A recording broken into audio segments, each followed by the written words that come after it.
जी हरिओम हरिओम हरिओम हरिओम हरिओम। ओम जय श्री नमो कृष्ण माई, जय श्री नमो कृष्ण। नारायण। स्वामी जी प्रणाम करते हैं श्री चरण। जी जी जी ओम नमो जय श्री नारायण। कृष्ण माई, जय श्री कृष्ण। जी प्रणाम स्वामी जी। जी जी ओम आप्यायन्तु ममांगानि वाक् प्राणचक्षुः श्रोत्रमथो बलमिन्द्रियाणि च सर्वाणि सर्वं ब्रह्मोपनिषदं माहं ब्रह्म निराकुर्यां मा ब्रह्म निराकरोद निराकरणमस्तु तदात्मनि निरतेय उपनिषस्तु धर्मास्ते मयि सन्तु ओम शांति शांति शांति। शंकरं शंकराचार्यं केशवं बादरायणं सूत्रभाष्य कृतो वंदे भगवन्तो पुनः पुनः। ईश्वरो गुरुरात्मेति मूर्तिभेदो विभागिने व्योमवद्व्याप्तदेहाय दक्षिणामूर्तये नमः। ओम शांति शांति शांति। श्री राम जय राम। श्री राम जय राम। श्री राम जय राम। श्री राम जय राम। श्री राम जय राम।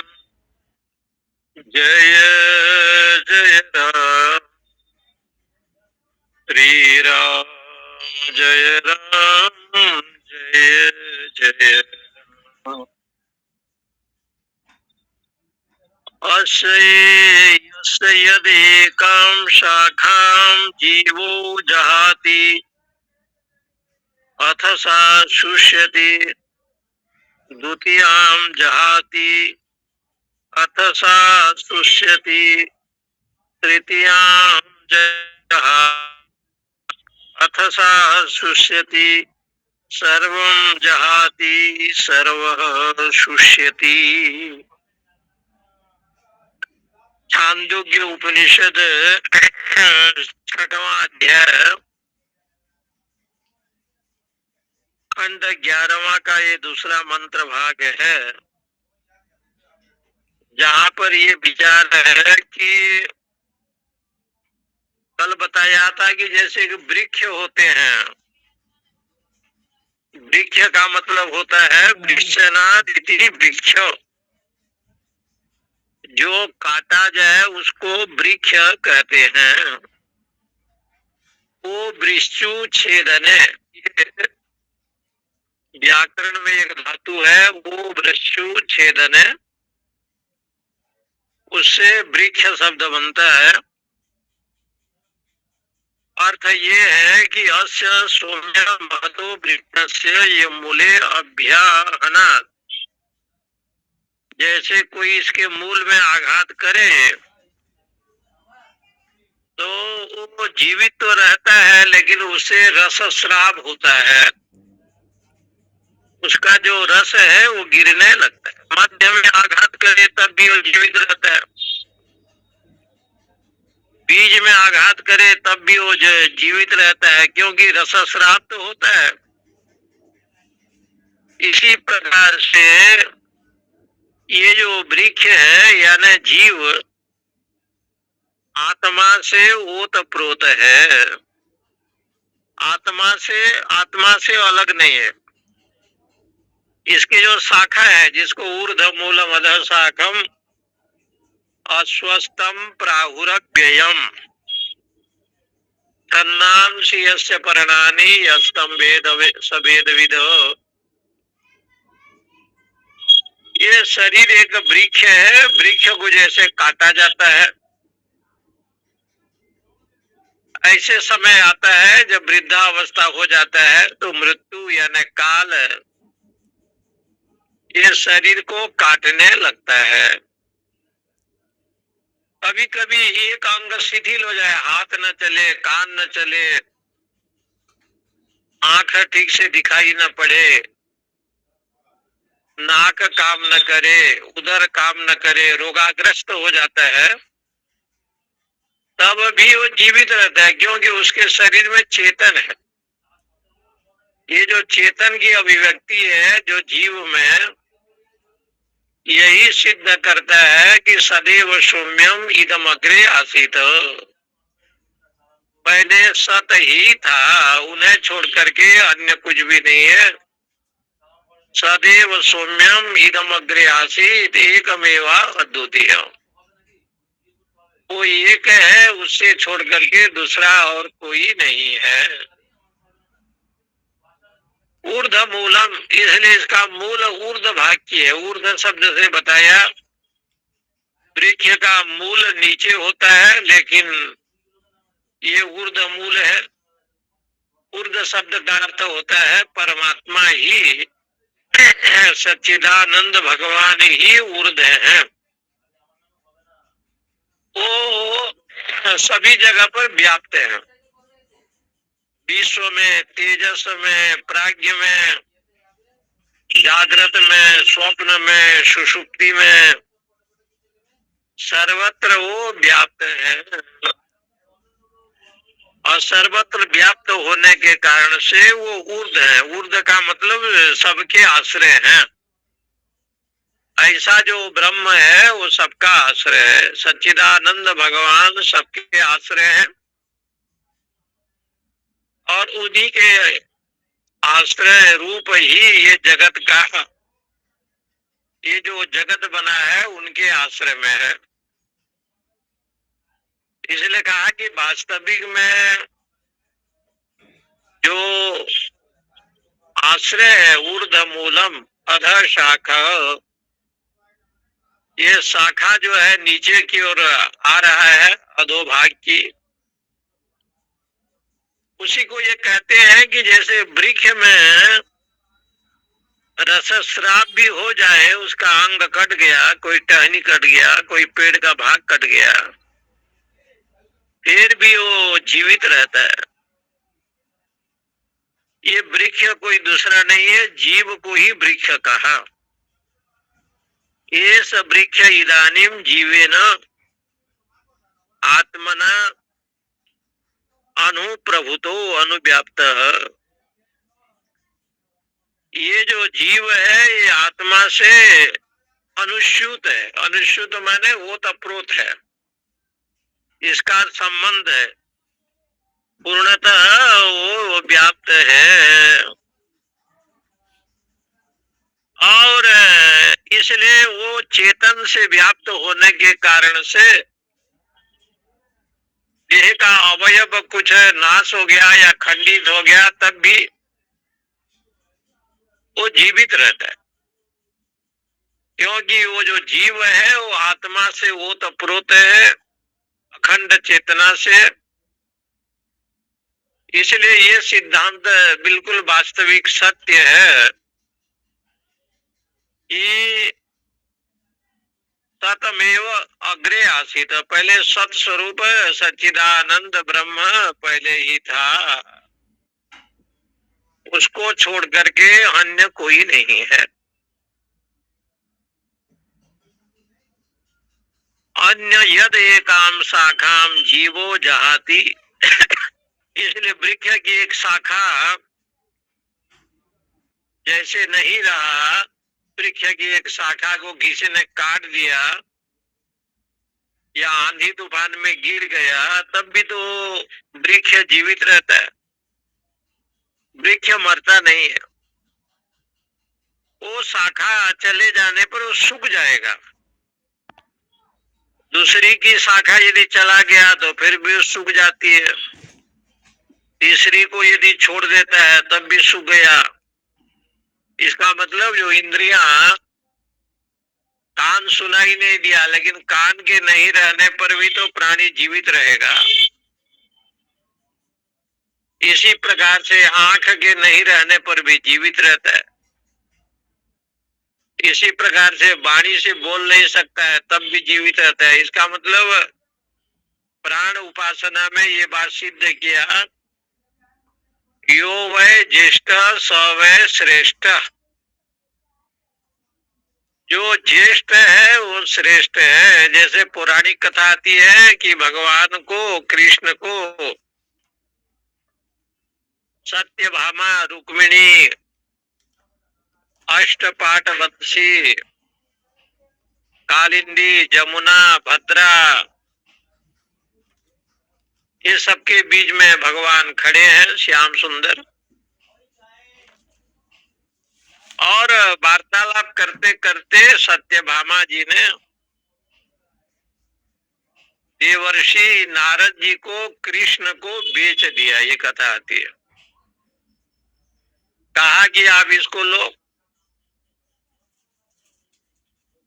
तो भगवान हो गए देवर्षि नारद जी के दास।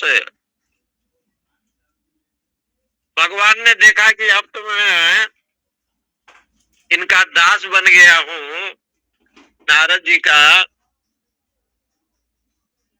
नारद जी को चटनी खाने का बड़ा शौक था। टमाटर, धनिया, पुदीना दे करके चटनी बनाए, और उस समय ये मिक्सचर इत्यादि नहीं होगा। द्वापर युग की ये कथा है। तो सिलबट्टा में चटनी पीसने के लिए भगवान से कहा गया। और श्री कृष्ण तो बड़े नाटंकी हैं, नौटंकी हैं। ऐसे नाटक किया कि उनको पीसने ही नहीं आ रहा। भगवान नारद जी ने कहा कि प्रभु आपको पीसना पड़ेगा, क्योंकि आप हमारे अधीन हैं, हमारे कब्जे में हैं। ऐसे तो दास मैं हूं आपका, लेकिन इस समय हमारे दास आप। भगवान जो है उसको पीसने की सिलबट्टा लेकर के पीसा, नमक दिया, जो जो देना है सब दिया। चटनी पीसते पीसते कृष्ण को पसीना आ रहा है। सत्यभामा जी ने देखा और रानियों ने देखा,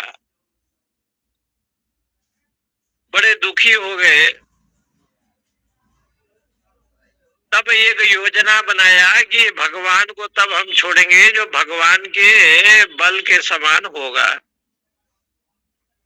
तो सारे द्वारका का संपत्ति लाए, तराजू में तोले, सोना चांदी इत्यादि।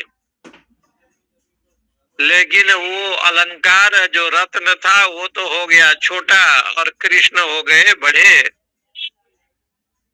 कृष्ण के समतुल्य जो है जितने अलंकार था, सोना चांदी, हीरा, नीला, मोती, माणिक्य, वैडूर्य,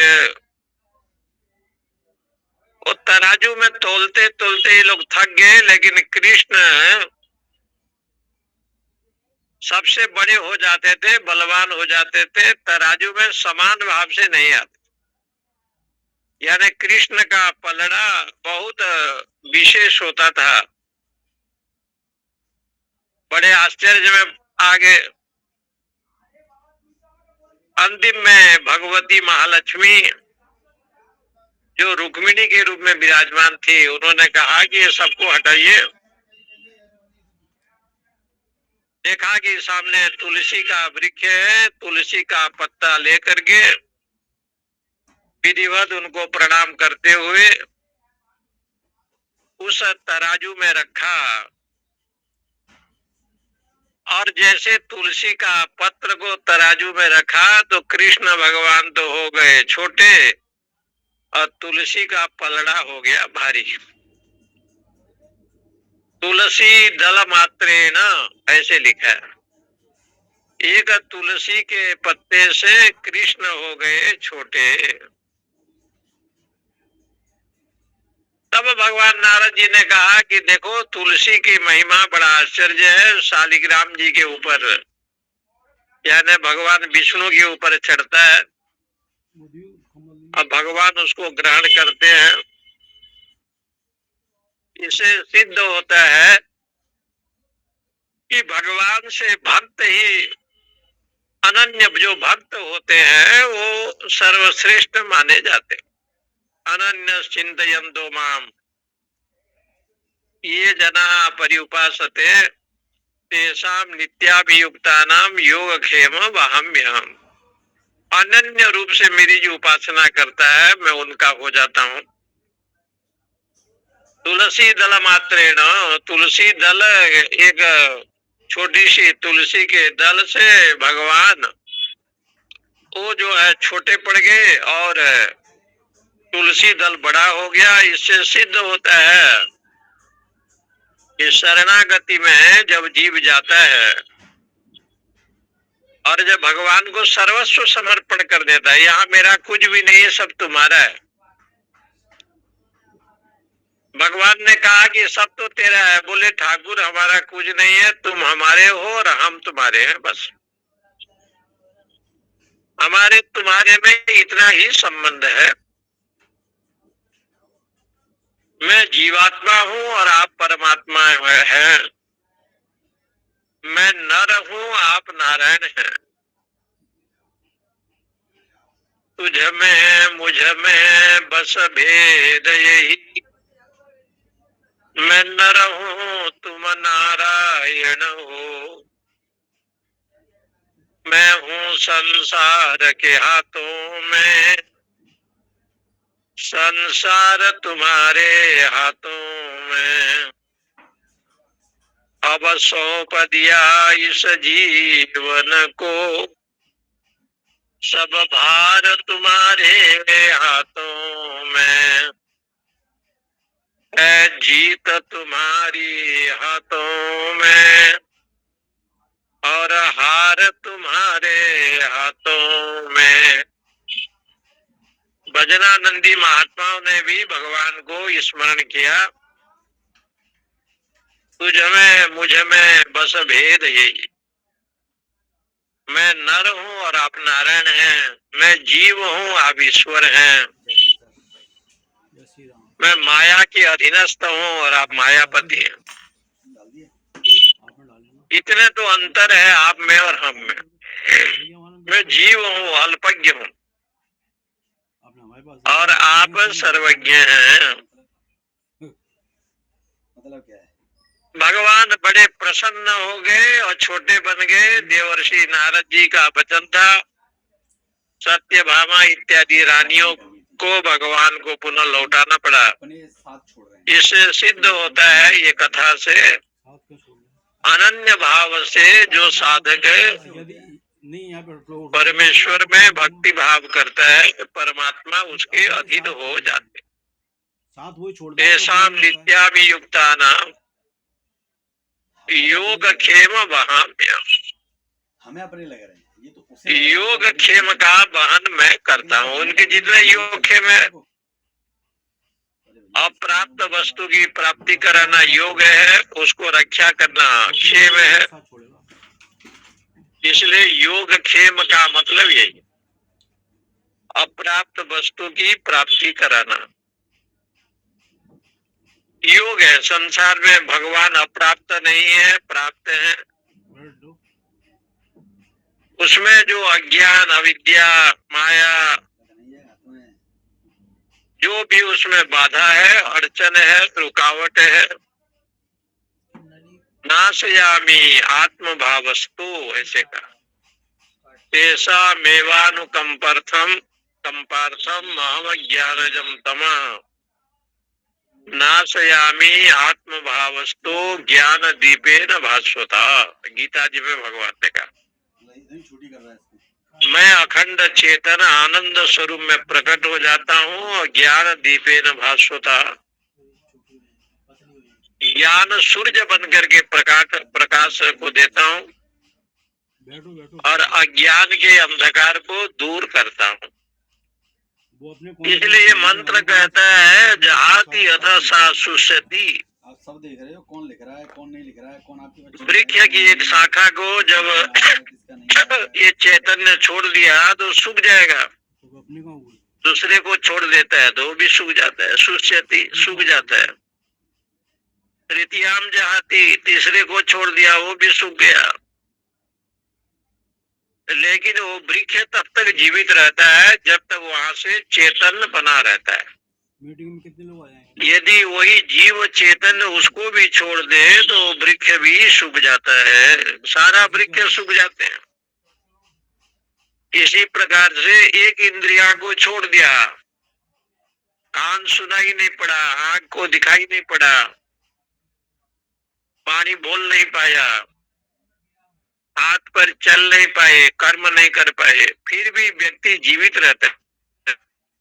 जब तक उसके शरीर में चेतन का अभाव नहीं होता तब तक तो वो जीवित रहता है। यदि वो अखंड चेतन प्राण तत्व चला गया तब तो मर जाता है। इससे सिद्ध हुआ कि सदैव सौम्यम इदम अग्रे आसीत। इसका बनता है नोटिस।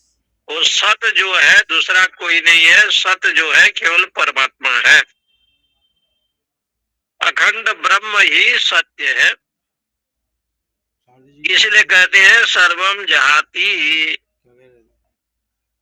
ये जैसे वृक्ष है, वृक्ष की एक शाखा में रोग आ गया तो सूख जाता है। तुमने जब किया तो इसी प्रकार से ये जीव का जो अंश है ना, तो शरीर में तो रहता ही है, वो वाणी में रहता है, मन में रहता है, प्राण में रहता है, इंद्रियों में रहता है।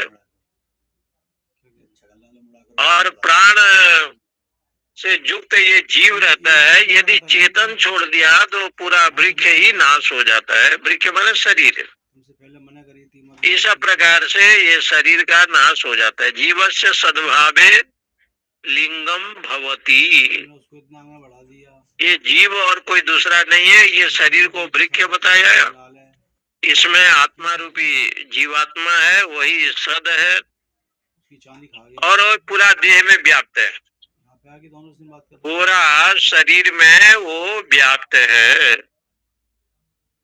ऐसा जो ये जो जीव है, एकाम शाखाम जहाती, एक शाखा को छोड़ देता है तो दूसरा शाखा रहता है। जाना चाहिए बुला रहे हैं। और उस समय जो जो इंद्रियां हैं वो अपना अपना जो कर्म करते हैं। क्या हाथ में कोई रोगग्रस्त हो गया तो हाथ काम नहीं करता है,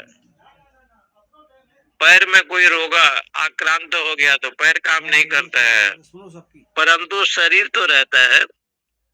रसाप गमे च शाखा, इसलिए कहते हैं वो रस जो है सूख जाते हैं, लेकिन वो शरीर रहता है। जैसे वृक्ष के टहनी इत्यादि में कोई रोग हो जाए तो पूरा वृक्ष सूखते नहीं है, क्योंकि उसमें चेतना है, प्राण है। और जब चेतना हट जाए तो पूरा वृक्ष ही सूख जाता है। इसी प्रकार से देह को एक वृक्ष कहा। वृक्ष का मतलब यही कहते हैं कि जिसको काटा जाए, क्योंकि काल मृत्यु एक दिन ये देह रूपी वृक्ष को काटता है। इसलिए विद्वानों ने इनको वृक्ष कहा। राम कथा सुंदर करता संशय विहग उड़ावनिहारी।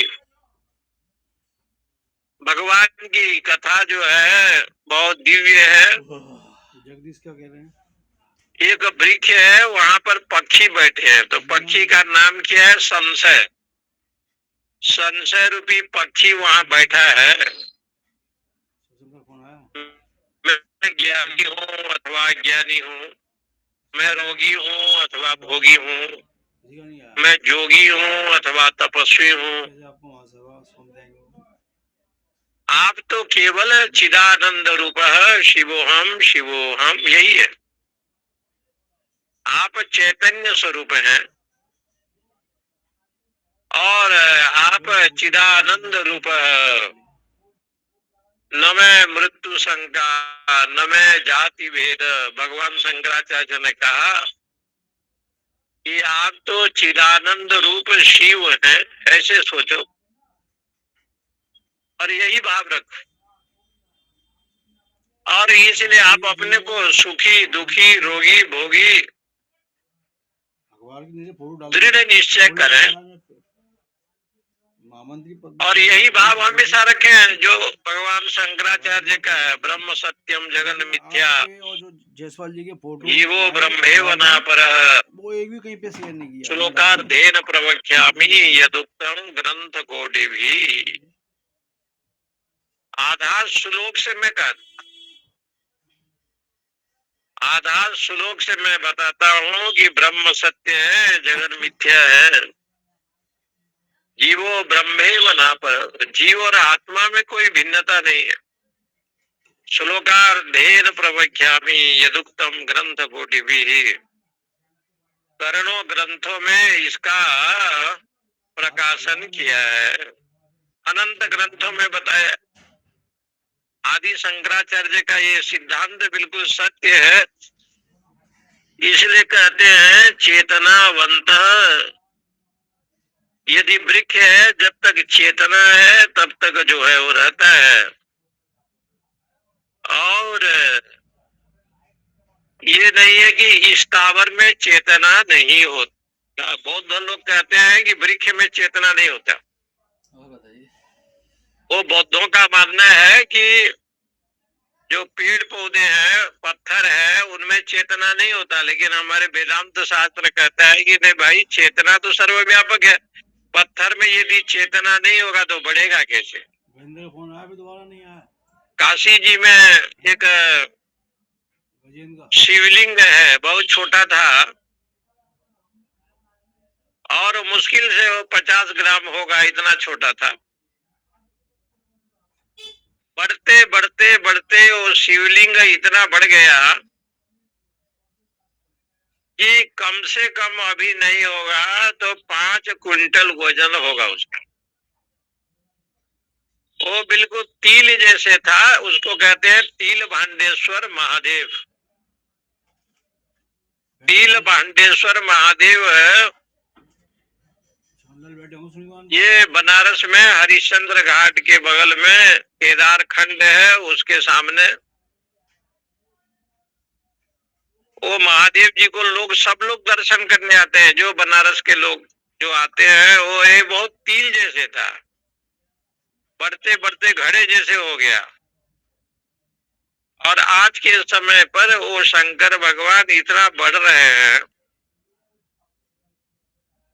कि इतना बढ़ गए हैं, कई क्विंटल के हैं तो पाषाण, लेकिन उसमें भी कीर्तन नहीं होगा तो कैसे बढ़ेगा। इसलिए कथा बहुत सुंदर आती है। ब्रह्मा जी ने तपस्या किया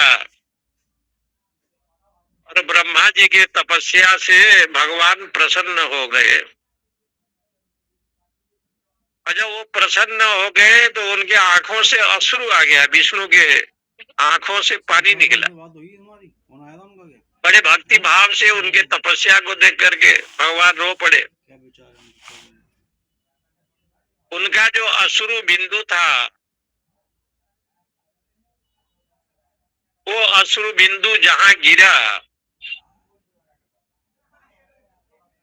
उसका नाम पड़ गया मान सरोवर। कैलाश में जो मान सरोवर है उसका नाम पड़ गया मान सरोवर। भगवान के जो श्रद्धा, जो स्नेह था, ब्रह्मा जी के तपस्या को लेकर के वो प्रसन्न हो गए। तब से वो जो उनका आंख में अश्रु बिंदु निकला, वो एक सरोवर के रूप में हो गया। और हिमालय में गिरा तो नाम पड़ गया मान सरोवर। विष्णु जी के अश्रु बिंदु से कैलाश मान सरोवर का जन्म हुआ, जो कैलाश में है। और मान सरोवर ये जलधारा से ब्रह्मा जी के तपस्या के द्वारा प्रसन्न होकर के साक्षात भगवान के अश्रुधारा वहीं से निकल करके अयोध्या में आई। जिनका नाम सरजू पड़ गया, सरजू। ये जो सरजू नदी है ये भगवान विष्णु का अश्रु बिंदु है, और ये अयोध्या में सरजू प्रकट हुआ, सर से आया, इसलिए इसको कहते हैं सरजू। मान सरोवर के सर से प्रकट हुआ, इसलिए नाम पड़ गया सरजू।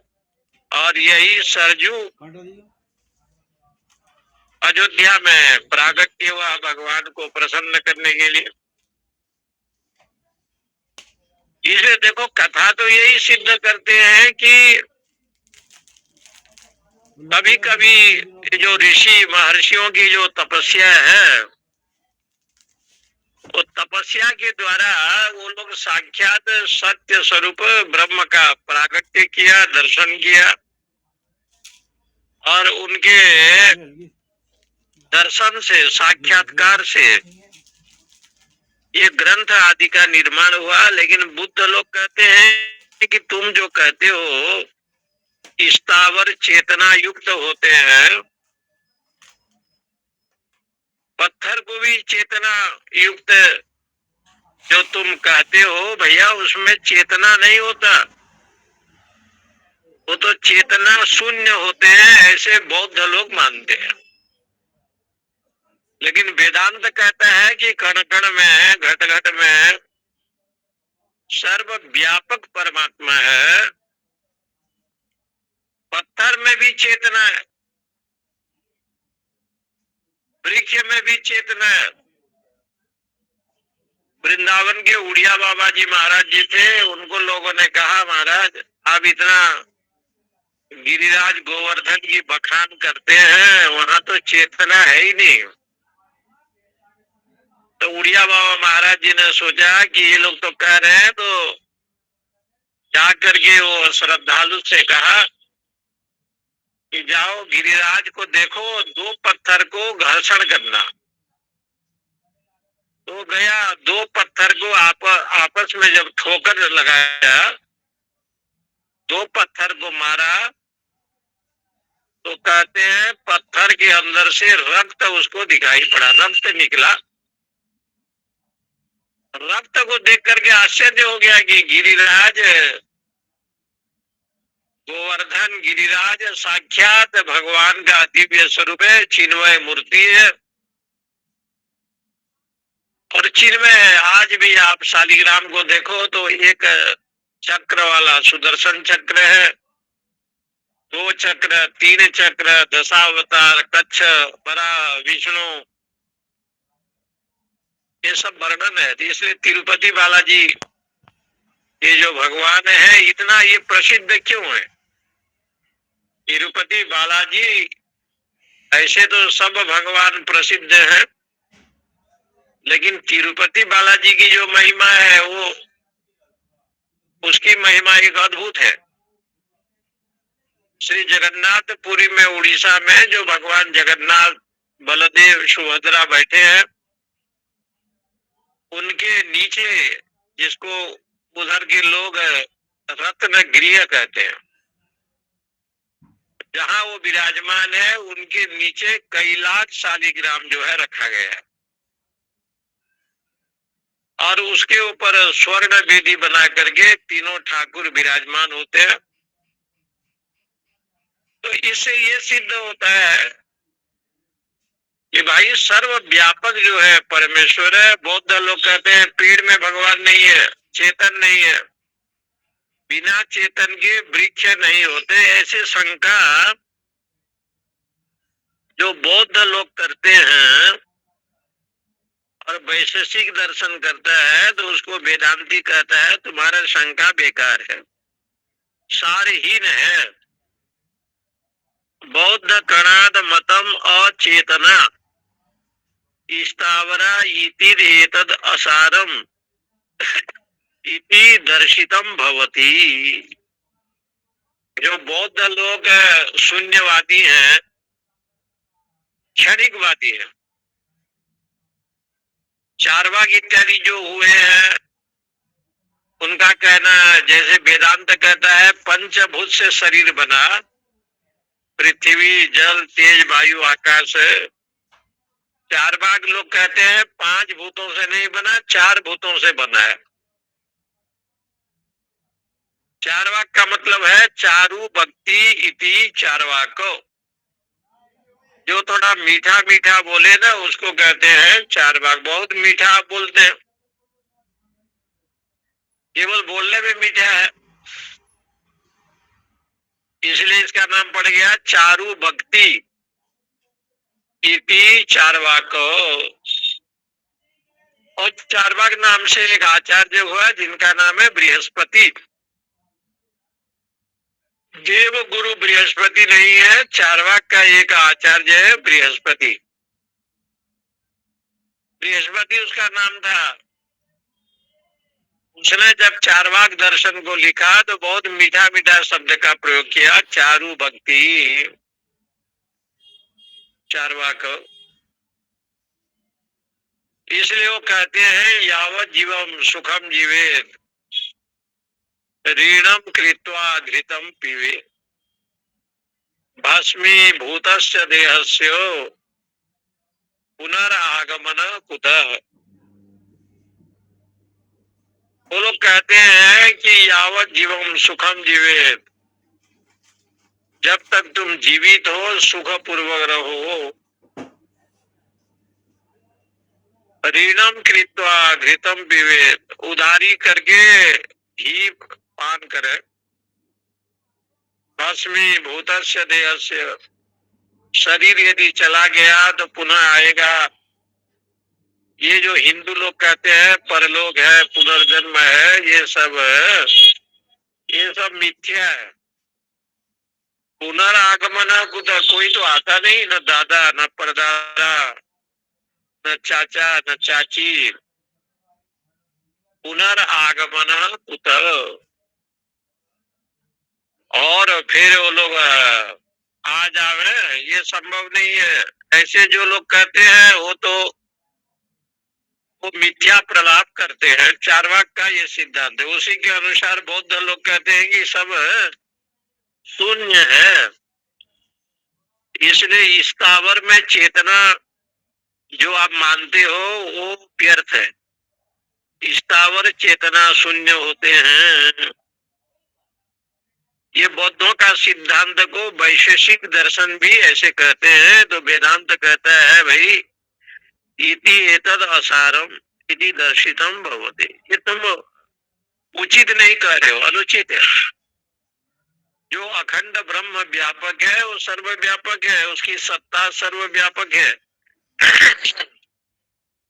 इसलिए वृक्ष का दृष्टांत दिया। वृक्ष में जब तक चेतन है तब तक वो बढ़ता भी है घटता भी है। वृक्ष बढ़ भी जाते हैं, और क्योंकि वो बढ़ते हैं घटते हैं उसमें जो ये लक्षण दिखाई देता है बिना चेतना के संभव नहीं है। एवं एव खलु सौम्य विद्धि होवाच जीवापेतम भाव किल इदम म्रियते न जीवो म्रियते इति स य एषो अणिमा एतद् आत्मैदं सर्वं तत् सत्यं स आत्मा तत्त्वमसि श्वेतकेतु इति भूय एव मां भगवान् विज्ञापयतु इति तथा सौम्य इति उवाचो। एवमेव खलु सौम्य विद्धि। इसलिए हे श्वेतकेतु इस प्रकार से समझो, क्योंकि जब चेतन नहीं रहेगा तो शरीर नहीं रहता, शरीर मर जाता है। जीवापेतम भाव किल इदम म्रियते। जब जीव शरीर में नहीं रहेगा माने चेतन नहीं रहेगा तो लोग कहते हैं मर गया, तो शरीर का नाश हो जाता है। लेकिन न जीवो म्रियते, लेकिन जीव की मृत्यु नहीं होता। जीव जो है ममे वांसो जीव लोके जीव भूता सनातन। गीता जी में भगवान ने जो कहा मम एव अंश, मेरा अंश है ये। ममे वांसो जीव लोके, जीव भूत सनातन, ये सनातन है, मेरा अंश है, इसका नाश नहीं होता। ईश्वर अंश जीव अविनाशी, शास्त्रों में कहा।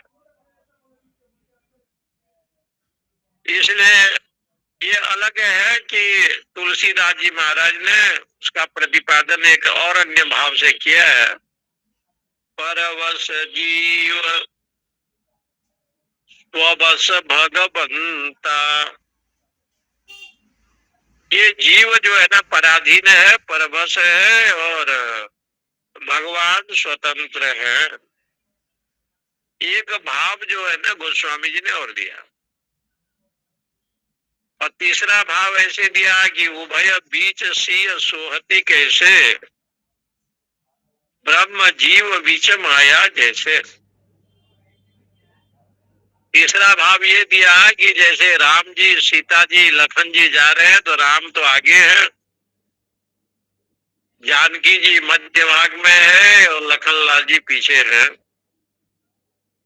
तो उदाहरण दिया, मानो कि राम ब्रह्म है और ये सीता जी भक्ति स्वरूप है अथवा माया है, और लखन लाल जी जीव है। जीव हमेशा जब चलेगा तो माया के पीछे पीछे ही चलेगा, वो ब्रह्म के आगे जा नहीं सकता, क्योंकि ब्रह्म जब भी चले वो स्वतंत्र है। इसलिए सर्वशक्तिमान है, सर्वज्ञ है, सर्वव्यापी है। इसलिए ब्रह्म के आगे माया नहीं जा सकती, माया पीछे पीछे ही चलेगा। जो ब्रह्म है वो माया के अधीनस्थ नहीं होते, क्योंकि वो मायापति है। मायापति होने के कारण से माया उनके अधीन में रहता है, परंतु जीव माया के अधीन में होने से उसको जीव कहते हैं। वही चेतन को जीव कहा गया, इसलिए उसको अल्पज्ञ कहते हैं। उभय बीच सीय सोहति कैसे,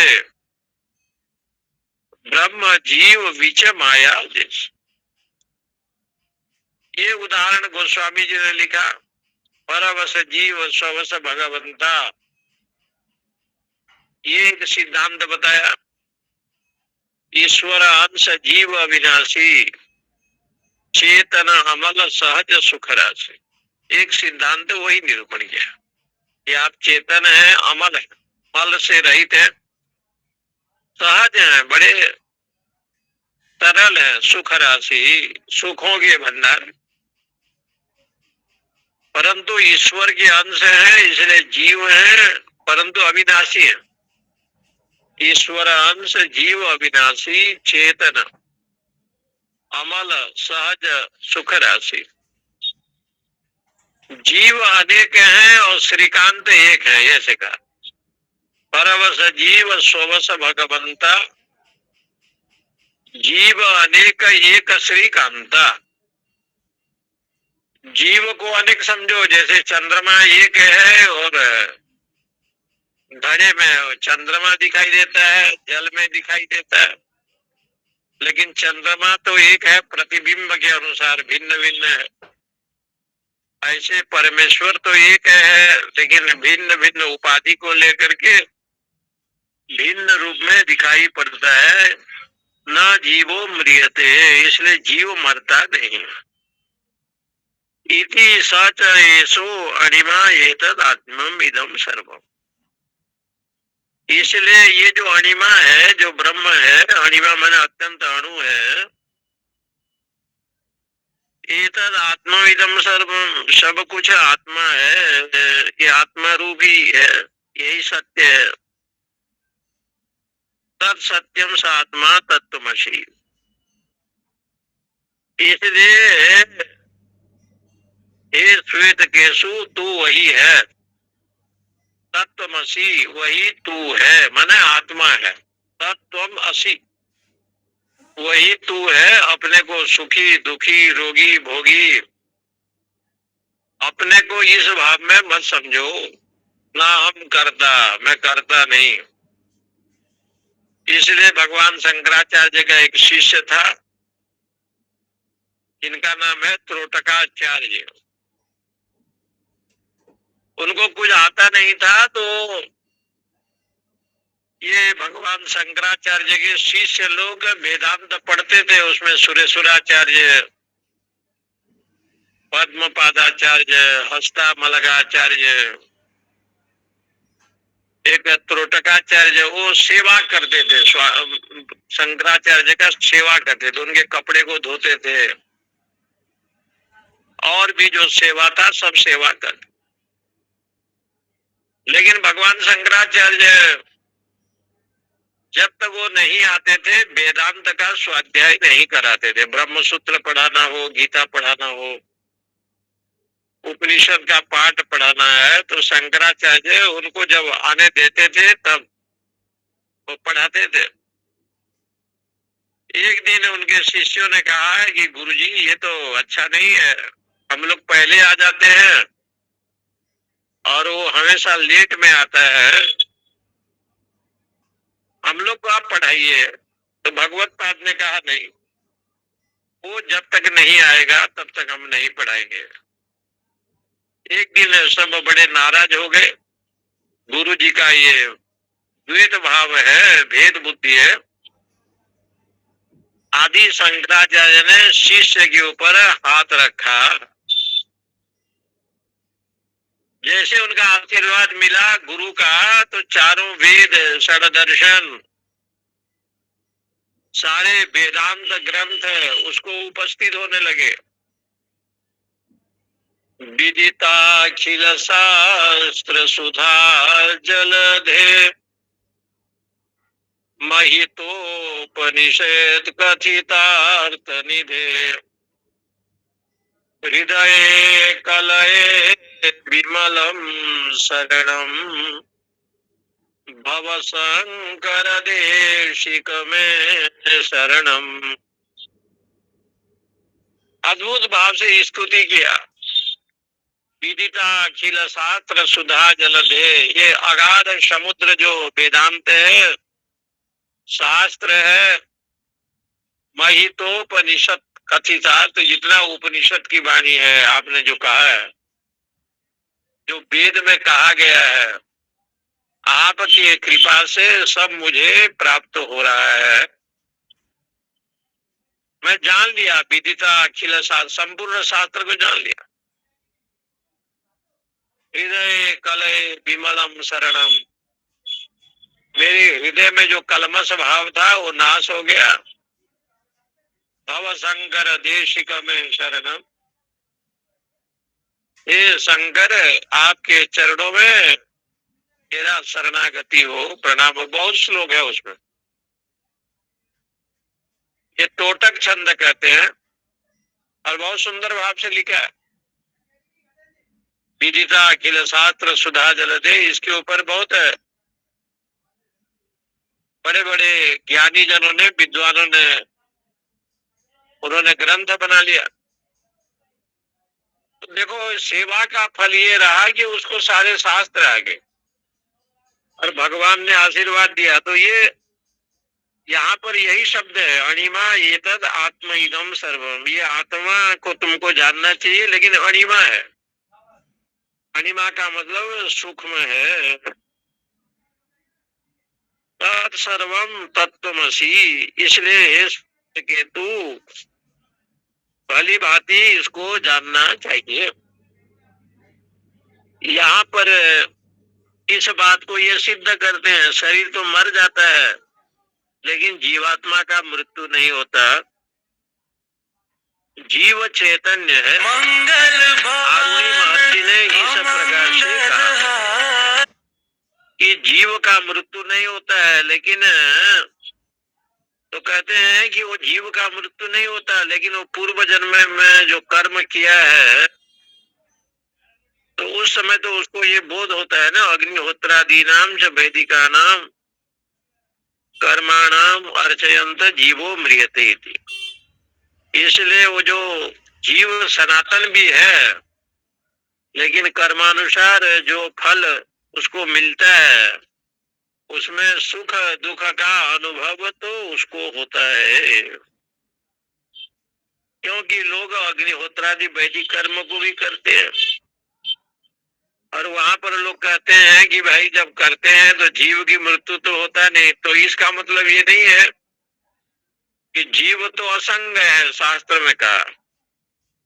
और असंग होने से वो उपाधि को लेकर के अपने आप में अपने को सुखी, स्थूल, ये अनेक प्रकार से विचार करता है। परंतु श्वेत केतु जी ने कहा कि भगवान माँ भगवान विज्ञापयतु इति, आप जो कहते हो कि आत्मा सतचिद आनंद स्वरूप है और जीवात्मा का नाश नहीं होता,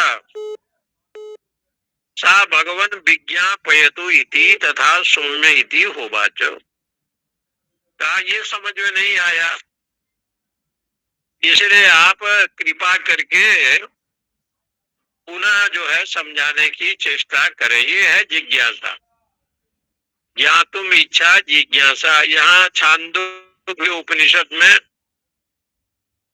सदैव सौम्यम इदम अग्रे मासित एकमेवा द्वितीयम, इस विषय को लेकर के पहले सत ही था, उसको छोड़ करके और कुछ नहीं है। सत के ऊपर बड़ी तर्क वितर्क किया गया, अंतिम में वेदांत में सिद्ध किया कि सत कहने का मतलब तीनों कालों में जिनका नाश नहीं होता उसको हम सत कहते हैं। सच्चिदानंद रूपाय विश्व उत्पत्त्यादि हेतवे तापत्रय विनाशाय श्री कृष्णाय वयम नुमा। देखिए यहाँ वो सतचिद आनंद रूप है और तापत्रय को नाश करता है, उनका स्मरण करे, भजन करे। आध्यात्मिक, आधिदेविक, आदि भौतिक तीनों तापों का नाश स्वयं भगवान करते हैं। उनके स्मरण मात्र से तीनों तापों का नाश होता है। सच्चिदानंद रूपाय विश्व उत्पत्त्यादि हेतवे, वो विश्व को, संसार को बनाता भी है, पालन भी करता है और नाश भी करता है। विश्व उत्पत्त्यादि के वो हेतु है, मूल कारण वही है। इस भागवत के जो मंगलाचरण है पद्म पुराण का, तो यहाँ पद्म पुराण के अंतर्गत ऋषि सूत मुनि जी कहते हैं कि सच्चिदानंद रूपाय विश्वोत्पत्त्यादि हेतवे तापत्रय विनाशाय श्री कृष्णाय वयम नुमा। ऐसे भगवान कृष्ण को हम सब लोग प्रणाम करते हैं। यहाँ कृष्ण शब्द आया, श्री कृष्ण। कुछ लोगों का कहना है श्री माने राधा रानी, तत्सहितम कृष्ण। परंतु इस मंगलाचरण को छोड़ करके भागवत के प्रथम स्कंद के मंगलाचरण में आप जाएंगे तो वहां पर आता है सत्यम परम धीमहि। कृष्ण का नाम नहीं आया, न राम का नाम आया। जन्मादस्य यतोन्मयादि तरतस्यार्थेष्वभिज्ञ स्वराट तेने ब्रह्म हृदय आदि कवये मुह्यन्ति यत्सूरयः तेजो वारि मृदाम यथा विनिमयो यत्र त्रिसर्गो मृषा धाम्ना स्वेन सदा निरस्तकुहकम् सत्यम परम धीमहि। धामना अपने बुद्धि में हम धारण करते हैं, स्वेन उस आत्मा को, निरस्त कुहकम। बोले आप हृदय में धारण क्यों करते हैं? तो कहा कुहकम निरस्त, जो अंधकार को नाश करता है ऐसा जो आत्मा तत्व है वो क्या है? सत्यम परम धीमहि। वहां सत्य शब्द का प्रयोग है कि अपने हृदय में सत स्वरूप सच्चिदानंद ब्रह्म को धारण करते हैं, इसलिए वो सत है, तीनों कालों में नाश नहीं होता। यहाँ पर भी सदैव सौम्यम इदम अग्रे आसित, सत शब्द का और यहाँ सत शब्द से केवल सच्चिदानंद परमात्मा को ही ग्रहण करना है, उसको छोड़ करके कोई दूसरा नहीं है। इस प्रकार से तत्व मसी को बताने के लिए श्वेत केतु जी ने जब सुना तो कई बार पूछा कि भगवान मुझे पुनः आप बतावें। ऐसे कहते हैं 9 बार पूछा गया, धीरे धीरे उसमें आता आएगा। और 9 बार पूछने के बाद जो है ना उसको जिज्ञासा हुआ। 9 बार पूछने। एक जगह कहीं हम कथा करने गए, प्रवचन करने गए, मांडुक्य कारिका का स्वाध्याय था, तो श्रोता 15-20 आते थे, लेकिन कोई पुस्तक लेकर बैठता नहीं था। तो एक दिन हमने पूछा कि आपको सबको कंठस्थ है क्या ये मांडुक्य कारिका जो आप सुन रहे हैं, शंकराचार्य भाष्य का? ऐसे लगता है कि आप सब लोग बहुत बार पढ़े होंगे और सबको कंठस्थ है। बोले महाराज हमको कोई कंठस्थ नहीं है, हम लोग केवल श्रोता के रूप में आते हैं। तो एक सज्जन ने कहा, सुना है कि श्रोता भी सोता होता है, सोता भी सरोता होता है। श्रोता, सरोता और सोता, एक तो सोने के लिए आता है इसलिए उसको सोता कहते हैं, एक तो खंडन मंडन करता है सरोता है, जो सुपारी को काटते हैं, और एक श्रोता होता है। भगवती श्रोता बन करके शिव के साथ गई तो श्रोता बन गई, कथा सुनते सुनते सो गई, सोता बन गई, और राम को देख करके खंडन करने लगी तो सरोता बन गई। कभी कभी श्रोता, सरोता और श्रोता। और मांडुक्य कारिका का विषय था, वो सब महानुभाव आते थे, उनको भी धन्यवाद के पात्र हैं। तो ऐसे हमारे शास्त्रों में ये बताया, सदैव सौम्यम इदम अग्रे आसीत्। ओम पूर्णमदः पूर्णमिदं पूर्णात् पूर्णमुदच्यते पूर्णस्य पूर्णमादाय पूर्णमेवावशिष्यते। ओम शांति शांति शांति। हरिओम हरिओम। स्वामी जी प्रणाम। स्वामी जी जी। हरिओम स्वामी जी। नमो नारायण। नमो नारायण स्वामी जी। जय श्री कृष्ण। जय श्री कृष्ण। जय श्री जय कृष्ण। श्री कृष्ण महाराज जी, प्रणाम करता हूँ। जी जी जी जी। प्रणाम स्वामी जी। जी जी। हरिओम हरिओम। जय श्री कृष्ण स्वामी। जय श्री कृष्ण। जी जी। इसलिए बड़ा अच्छा लिखा है। और एक एक जिज्ञासा श्वेत केतु का है। आज मैं गिर रहा था, शायद 9 बार बढ़िया अलग अलग उदाहरण दे दिया, बहुत उदाहरण दिया है। दृष्टांत के रूप में भी कहा है। हाँ। जैसे वृक्ष है, और वृक्ष का एक एक अंग चला भी जाए तब भी वृक्ष रहता है। तो जब तक चेतना का अभाव नहीं हो तो बड़ा अच्छा। थोड़ा शंकराचार्य भाष्य भी पढ़ लें तो और सुंदर उसका हिंदी में भी इसे आया। हरिओम।